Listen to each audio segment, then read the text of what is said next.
اللهم نور قلوبنا بالقرآن و وفقنا للعمل به. و بحث و گفتگویمان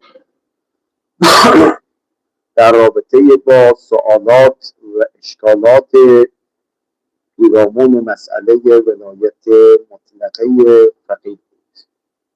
امروز یه سوالی میخوایم مطرح بکنیم بسیار بسیار مهمه.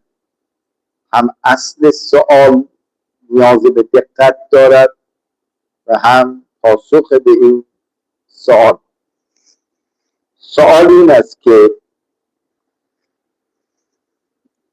نظریه ولایت مطلقه فقیه و تشکیل حکومت اسلامی در عصر غیبت با اون روایاتی که میگوید هر پرچمی که قبل از ظهور حضرت حجت برافراشته شود ضلالت و گمراهی است.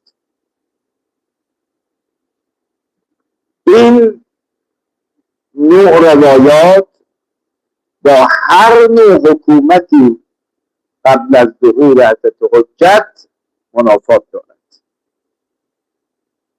به عنوان نمونه روایتی از امام صادق تقدیم محضر شما میشه و نحوه استدلال رو عرض میکنیم.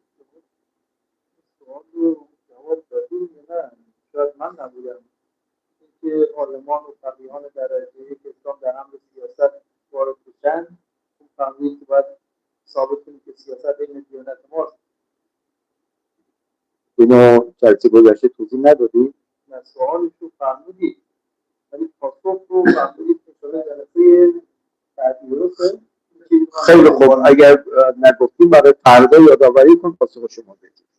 اما امروز این سوال مهم رو میخوام مطرح کنیم. ان علی عبدالله علیه السلام، یعنی امام صادق، کل رایت ترفع قبل قیام، بعد از اون اسم مبارکی است که باید قیام بکنیم، قبل قیام فصاحبوها طاغتون. حالا ما به جای این لفظ کلمه صاحب رو میاریم. کل رایت ترفع قبل قیام المهدی فصاحبها طاغوت یعبد من دون الله عز و جل. یه بار دیگه میخونیم. ان علی عبدالله علیه السلام کل رایت ترفع قبل قیام المهدی علیه السلام فصاحبها طاغوت یعبد من دون الله عز و جل. وسائل الشیعه جلد 11 صفحه 37 حدیث 6 چاپ بیروت دار احیاء التراث عربی چاپ دوم. دو شد. کیفیت استدلال رو یادداشت بفرمایید. در این روایت با لفظ کل که دلالت بر عموم و اطلاق دارد دلالت میکند بر این که هر پرچمی و هر حکومتی که قبل از قیام مهدی ارواحنا له الفدا برافراشته و تأسیس گردد،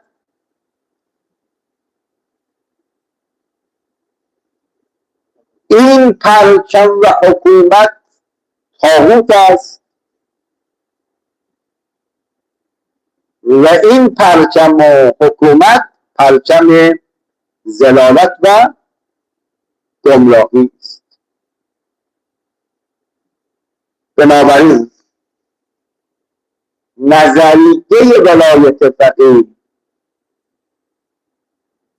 که خلاصش یعنی تشکیل حکومت اسلامی در عصر غیبت با عموم و اطلاق این روایت سازگار نیست.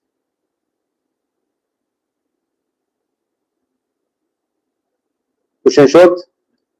ببینید حضرت در اول همون حدیث میگه کل رایت، هر پرچمی قبل از ظهور حضرت حجت بلند بشه و داعی تشکیل حکومت داشته باشه، کل رایت ترفع قبل قیام المهدی و صاحبها طاغوت، صاحب این پرچم طاغوته و کارشون هم چیه؟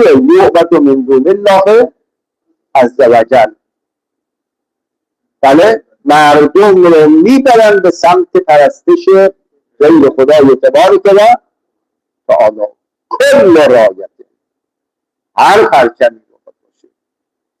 پس این عموم و این اطلاقی که در این روایت هست با نظریه ولایت مطلقه فقیه سازگار نیست. به بیان دیگر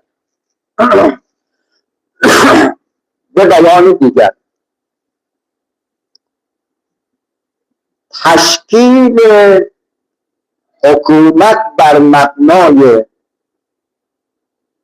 ولایت فقیه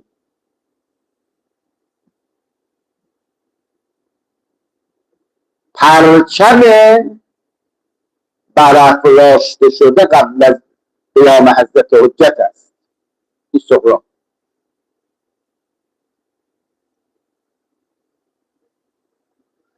کبرا به فرموده امام صادق هر پرچمی قبل از ظهور حضرت حجت برافراشته شود پرچم طاغوت است و مشروعیت ندارد.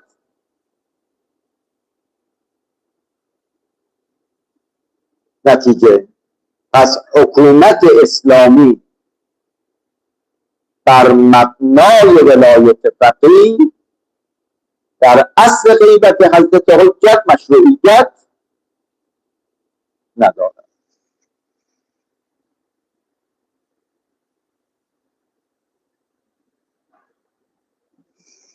نحوه استدلال روشن شد؟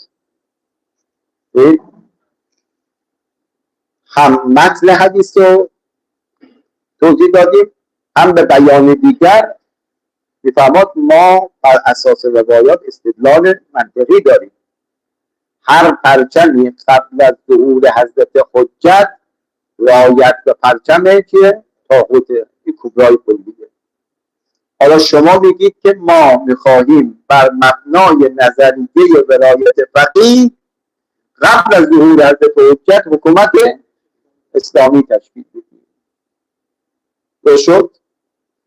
پس میگیم که حکومت قبل از ظهور حضرت حجت رایتی است قبل از ظهور حضرت سهراب.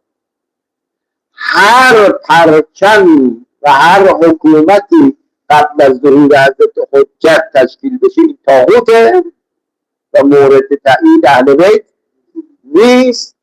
پس حکومتی که قبل از ظهور حضرت حجت تشکیل بشه مورد تایید نمی باشه. بشد؟ پس ثبت نظریه ای که میگن ما قائل به ولایت مطلقه فقیه نیستیم.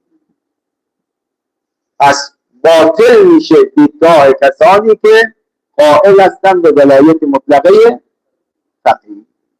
این هم یک سوال یا بفرمایید اشکال. خب قائلین به ولایت مطلقه فقیه در برابر این فرموده امام صادق چه می‌فرمایید؟ و برخی روایات دیگر که شدید علمی باشد. پاسخ: از این روایت به 3 دلیل میتوان پاسخ داد و نتیجه گرفت که عموم و اطلاق این روایت قابل اخذ نیست و نتیجه گرفت که نظریه ولایت مطلقه فقیه مشمول این روایت و امثال این روایات نمی باشد.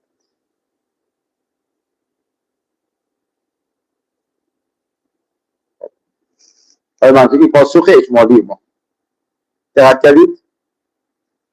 میگیم این اطلاق به این عموم قابل اخذ نیست و نظریه ولایت مطلقه فقیه مشمول محتوای این حدیث نمی باشد. چرا؟ گفتیم به 3 دلیل. 1. قرینه لفظیه در خود روایت می باشد.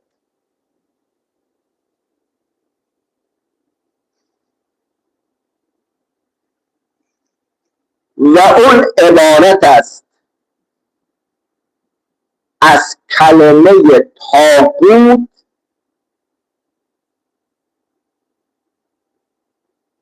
و همچنین کلمه یعبد من دون الله عز وجل.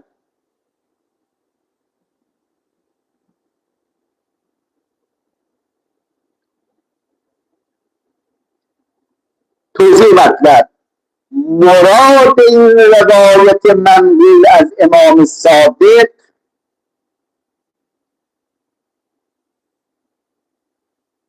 هر قیام طاغوتی است و قیام‌هایی است که در مسیر خدا و اهل بیت نباشد، بلکه منظور قیام‌هایی است که در عرض و مقابل مسیر خدا و اهل بیت باشد.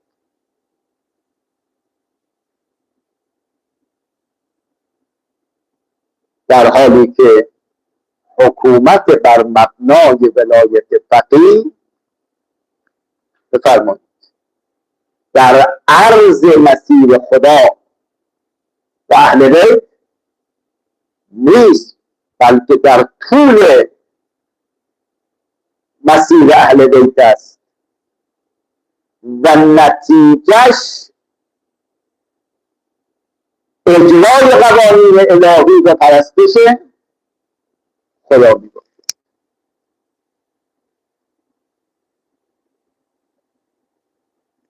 خب یک بار دیگه به خود روایت مراجعه کنید. کل رایت ترفع قبل قیام المهدی فصاحبها طاغوت یعبد من دون الله عز وجل. بله، صاحب رایتی که طاغوتی است که نتیجه حکومتش چیه؟ پرستش غیر خداست. میخواد در سایه تشکیل حکومت قوانین اجرا بشه که نتیجه اون قوانین پرستش خدا نباشد. این رعایت به این پرچم به این حکومت و امام صادق میفرماید ما قبول نداریم. اما آیا حکومت بر مبنای نظریه ولایت فقیه در عرض مسیر خدا و اهل بیت یا در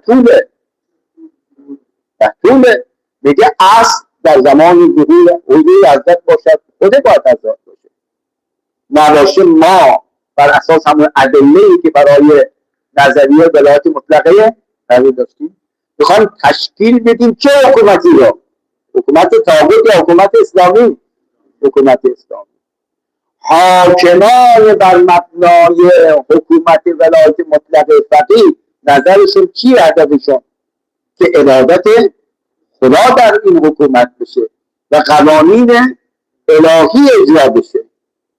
بشد پس در خود روایت قرینه داریم که منظور از اون حکومتی که قبل از ظهور حضرت حجت برپا میشه مورد تایید ما اهل بیت نیست، هر نوع حکومت نیست، حکومتی که نتیجهش این باشه در رأس حکومت طاغوت باشه و نتیجه عملی اون حکومت هم پرستش غیر خدا بوده باشد، نتیجه حکومت پرستش خدا نباشه.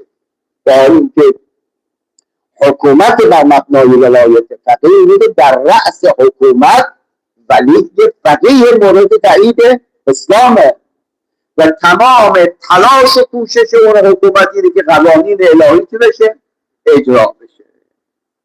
این جواب داخلیه حدیث. میگه این عموم که در صدر روایت است کل رایت، این عموم مراد نیست. پس مراد از این کل رایت چیه؟ یعنی هر پرچم طاغوت که قبل از ظهور حضرت حجت برپا بشه بله و جای اسلام داشته باشه، نه، اینها این پرچم ها پرچمی است که مورد تایید ما نمی باشد. این جواب دوم قرینه منفصله. این قرینه متصله بود، قرینه منفصله داریم که این عموم به اطلاق مراد نمی باشد و آن روایت دیگری است که امام علیه السلام می‌فرماید و من رفع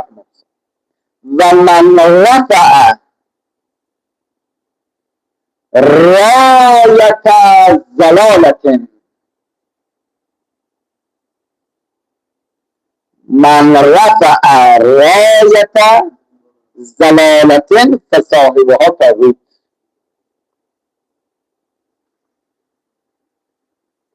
بشد هر کس قبل از ظهور مهدی ما پرچم ضلالت رو برپا کنه، یعنی مردم رو میخواد از مسیر حق، از مسیر دین، از مسیر خدا و از مسیر اهل بیت دور بکند، فصاحبها طاغوت. صاحب این پرچم چیه؟ طاغوتی باشد. درسته؟ پس بنابراین اگر اون روایت دارد هر پرچمی، این روایت میگه منظور من از اون هر اون عموم بله به نحو عموم مراد نیست، هر پرچمی که صاحبش قصد ضلالت و گمراهی مردم و جامعه رو داشته باشه، این صاحبش چیه؟ طاغوته. اما در مقابل اگر کسی باشه من رفع رایت هدایت، بله کسی که قبل از ظهور حضرت مهدی پرچم هدایت رو برپا کنه و مردم میخواد دعوت بکنه به کی؟ به قوانین اسلام به صراط مستقیم. آیا این هم صاحبش طاغوته؟ نه، حضرت تصریح دارد من رفع رایت ضلالت، پرچم گمراه کننده، پرچمی که آدرس اشتباهی میده صاحبش طاغوته. بله، نماز نخونید، روزه نگیرید، امر به معروف نشه، نهی از منکر نشه، خب تمام دعوتهاش انحرافیه، این صاحبش چیه؟ طاغوته. اما پرچمی که همش آدرس درست میده، ما نماز جمعه باید برپا بشه، جماعت باید برپا بشه، عدالت در همه کشور باید برپا بشه، و کسی که در این دائره داره صاحبش دیگه طاغوت نیست. دقت کردید؟ این هم خدمتتون عرض کنم که دلیل. جواب دوم. جواب سوم، قیامهایی که در عصر معصومین و قبل از ظهور حضرت حجت سلام الله علیه برپا شده است و مورد تایید اهل بیت قرار گرفته است.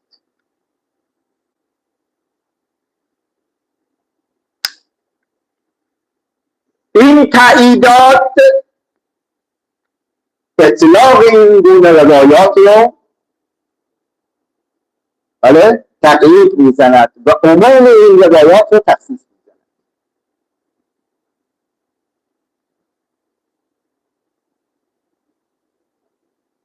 شد شما الان اطلاق عمومی رو آقا هر قیامی قبل از قیام حضرت حجت مورد تایید نیست.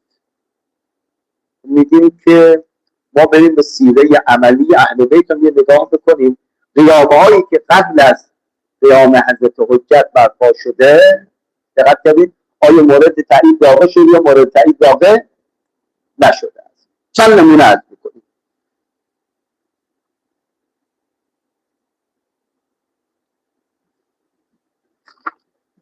قیام زید بن علی سلام الله علیه،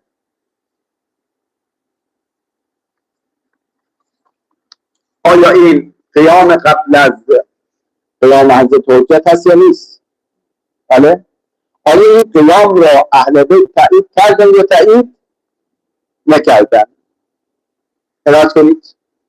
خب زید بن علی فرزند امام سجاد، برادر امام باقر و عموی امام صادق، همین بزرگواری که فرمود کل رایت که قبل از ظهور حجت باشد او طاغوته، همین بزرگوار و سایر ائمه ببینید در رابطه با قیام جناب زید چه می‌فرماید.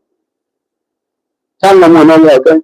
امام هشتم امام رضا سلام الله علیه فرمود، این روایت الان گویاست که تایید می‌کنید قیام زید علیه السلام از علمای آل محمد بود. اللهم صل علی محمد و آل. از زید یه آدمی که آدمی عادی نبود. امام رضا داره میگه زید از علمای آل محمد بود و برای خداوند خشم نمود و برای خدا با دشمنان جنگید تا به شهادت رسید.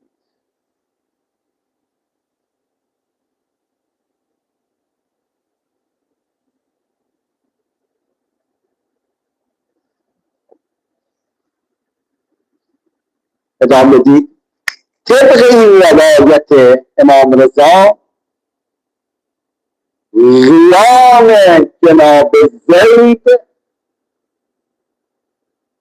چون قیام به حق بوده است مورد تایید واقع شده است. با اینکه قیامی قبل از ظهور حضرت حجت سلام الله علیه است.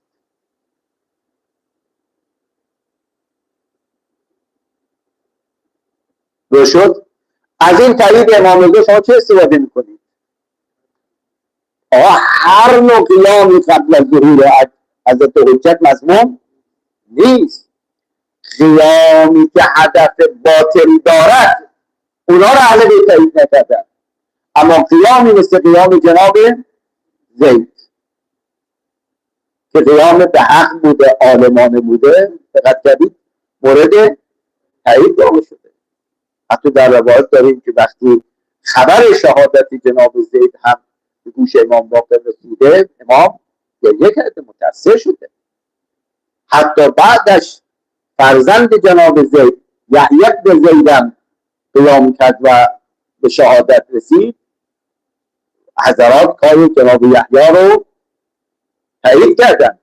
پس بنابراین هر قیام قبل از قیام حضرت حجت مضمون نیست.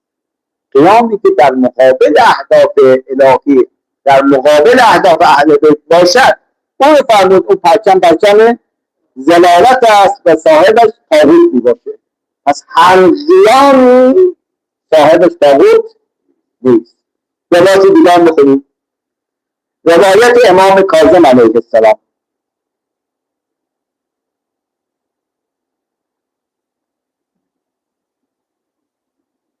فرمود عمویم زید سلام الله علیه در راه رضایت آل محمد قیام کرد.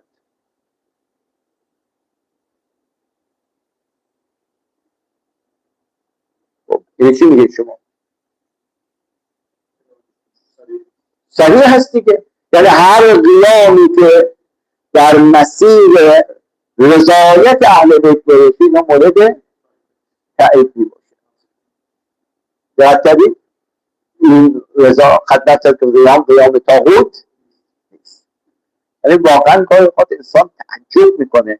کسی میخواد در رابطه با روایات اظهار نظر بکنه، همونطوری که در قرآن میگیم بعضا یفسر بعضا، بعضی از آیات بعضی دیگر رو تفسیر میکنه، و برخی روایات میگه همونطور که آیات محکم و متشابه داره، عام و خاص داره، مطلق و مقید داره، روایات ما همچنین هستن.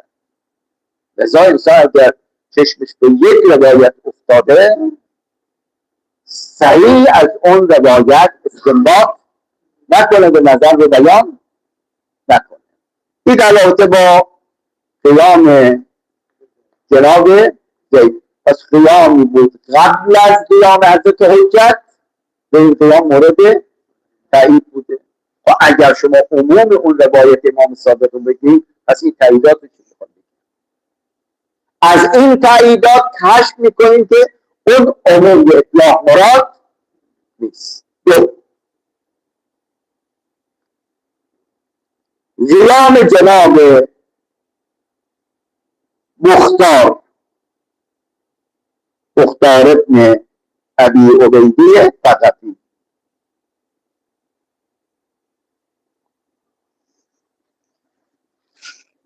امام زین العابدین سلام الله علیه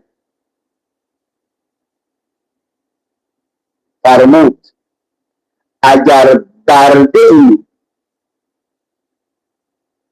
از برده ها برای یاری ما قیام کند، بر همگان واجب است این را یاری رساند. اگر برده ای از بردگان برای یاری ما قیام کند، بر همگان واجب است این را یاری. این رسونه که نه تنها قیام در حمایت و مسیر اهل بیت ممنوع نیست، بلکه هر که قیام کرده بر دیگران واجب است که او رو حمایت بکنه. فرمودید اگر قیامی قبل از قیام حضرت حجت مضمون باشد، چرا امام سجاد قیام جناب مختار رو باز امام باقر علیه السلام درباره قیام مختار می‌فرماید مختار قاتلان ما را کشت و از ما اهل بیت خونخواری کرد. حدیث ادامه داره خدا رحمت کند مختار را که حق ما را ستاند.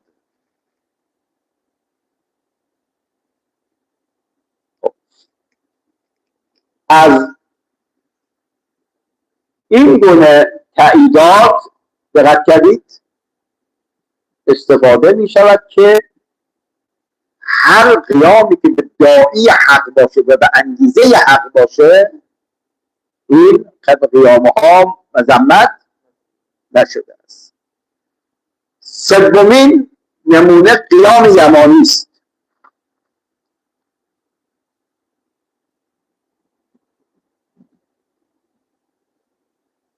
خب روایات متواتری داریم که قبل از ظهور حضرت حجت بله قیامی که مقدمه قیام امام زمان الله له الفدا می باشه صورت می گیرد و این قیام هم مورد بفرمایید تایید می باشد. خب خلاصه کلام میخوام عرض بکنیم، خلاصه سخن برپایی قیام ضد حضرت حجت باشد این قیام طاغوت باشد، نه آن قیامی که مردم را دعوت به حضرت حجت می کند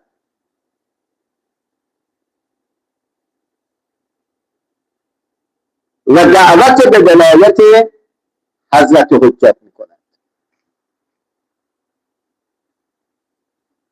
و به تعبیر دیگر منظور حدیث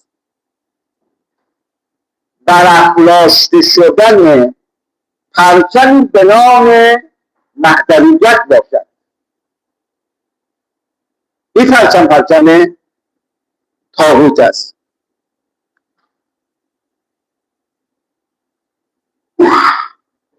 بشد الان شما مکرر در مکرر شنیدید یا دیدید یه عده اول اومدن خودشون نائب خاص حضرت مهدی معرفی کردن، یواش یواش جرأت پیدا کردن خودشون رو خود حضرت مهدی معرفی کردن.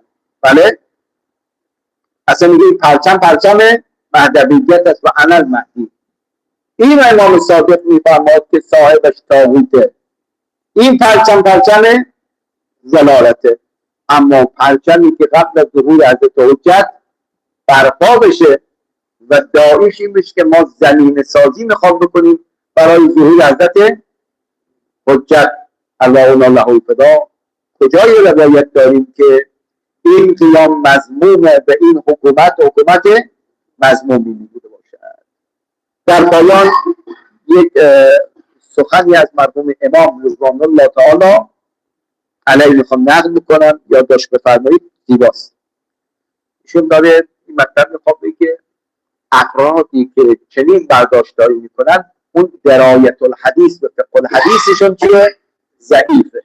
دقت فرمودید ایشون میفرمایند که اینهایی که میگویند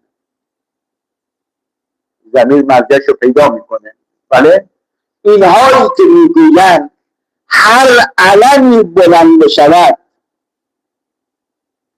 و هر حکومتی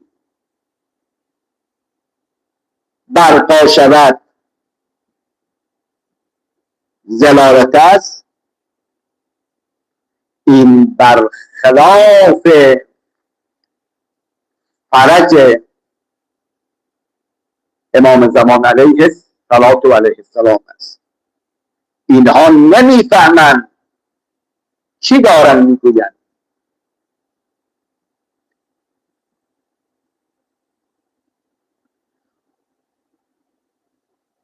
نبود حکومت در عصر غیبت یعنی این که همه مردم به جان هم بریزند و همدیگر را بکشند. بله خوشا میگه آقا هر پرچمی قبل از ظهور خدمتتون ارز کنم که بعدها بشه این پرچم طاغوته، یعنی هیچ حکومت تشکیل بشه دیگه، مردم به جان هم بیفتن همدیگر رو بکشن. بعد ادامه اون جرأت و جسارت امام رو ببینید، ادامه بدید. اگر فرض میکردیم 200 روایت هم در این باب داشتن، ما که چند تا بیشتر نداریم که هر پرچمی قبل از ظهور باشه پرچم طاغوته. حضرت امام میفرماد به جایی که دو تا روایت اگه ما 200 روایت هم میداشتیم که مضمونش این بود، همه رو به دیوار میزدیم برای این که خلاف قرآن است.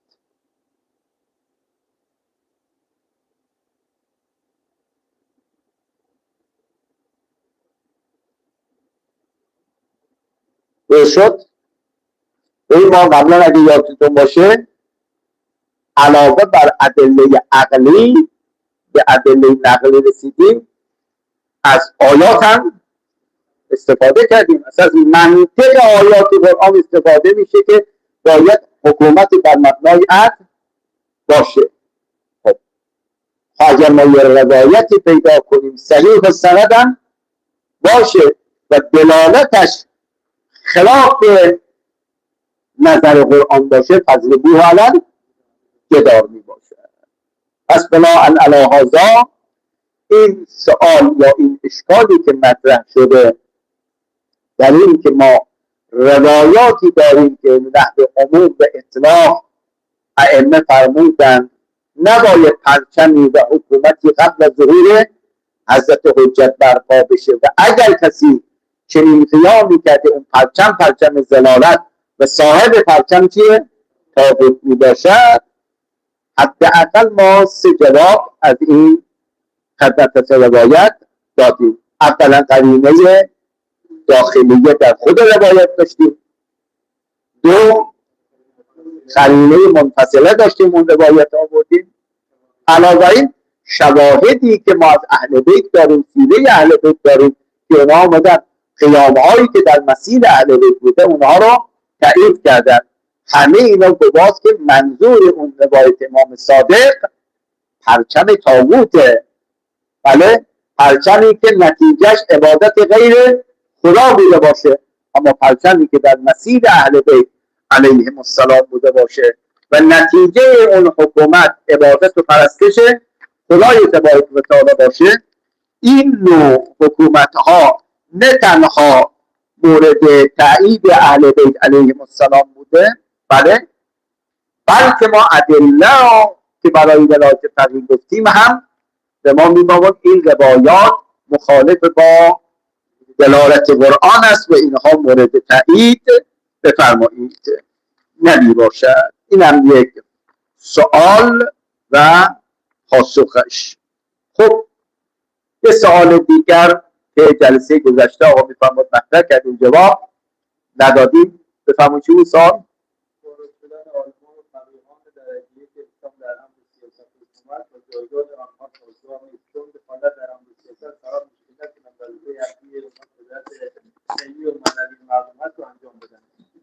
خلاصه این سوال که انشاءالله جلسه بعد پاسخ بدیم، آقا از مجموع آیات و روایات استفاده میکنیم، دین از سیاست چیه؟ جداست. دقت کردید؟ و اگر علما بیان در امر حکومت داری خدمت کنن که دخالت بکنن، این با شأن جایگاه علما و فقها سازش نداره. حکومت یعنی سرکار داشتن با سیاست. دقت کنید، سیاست با دیانت قابل جمع نیست. حالا اگر فردا توفیقی باشه ما این مسئله رو به بحث میگذاریم و پاسخ خدمت کنیم که آیات و روایات رو در این زمینه به دست میاریم. و آخر دعوانا ان الحمد لله رب العالمین و صلی الله علی سیدنا محمد و آله الطاهرین. اللهم صل علی محمد.